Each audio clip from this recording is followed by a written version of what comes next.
भूतिया हवेली। एक गांव के किनारे पर एक घना जंगल था जिसका नाम था भूतिया जंगल। जंगल के अंदर का रास्ता इतना भयानक था कि सूरज की रोशनी भी वहां तक नहीं पहुंच पाती थी। गांव के लोग जंगल की कहानियों से डरते थे और जंगल की ओर जाने से बचते थे। ऐसी ही कहानी और सुनने के लिए चैनल को सब्सक्राइब और लाइक। कहा जाता था कि भूतिया जंगल में एक बहुत पुरानी और जर्जर हवेली खड़ी थी जिसमें एक राजा की आत्मा रहती थी।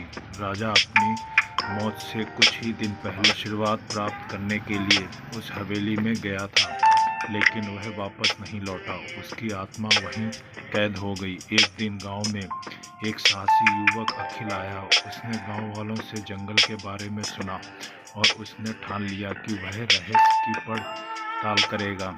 अखिल ने अपने कुछ साहसी दोस्तों को इकट्ठा किया और उन सभी मिलकर भूतिया जंगल में प्रवेश किया। जंगल में प्रवेश करते ही उन्हें भयानक आवाजें सुनाई देने लगी। पेड़ों के पत्ते सरसराने लगे और ठंडी हवा उनके कानों में फुसफुसाने लगी। अखिल और उसके दोस्तों ने हिम्मत जुटाई और आगे बढ़ते हुए रात होते होते वे हवेली तक पहुंच गए। हवेली से एक अजीब सी रोशनी निकल रही थी। उस रोशनी को देखकर वे सभी समझ गए कि यहाँ कुछ अलौकिक है। उन्होंने हवेली के अंदर कदम रखा और देखा कि हवेली के अंदर का दृश्य किसी रोशन महफिल की तरह था। हवेली के मध्य भाग में एक बड़ा हॉल था जहाँ राजा की आत्मा को शांति पाने के लिए पूजा की जाती थी। अखिल ने देखा कि हॉल के बीच में एक पवित्र अग्नि जल रही थी और उसके चारों ओर अदृश्य ताकतें थी। अखिल ने समझ लिया कि अगर इसे राजा की आत्मा को शांति दिलानी है तो उन्हें पूजा में खुद को शामिल करना होगा।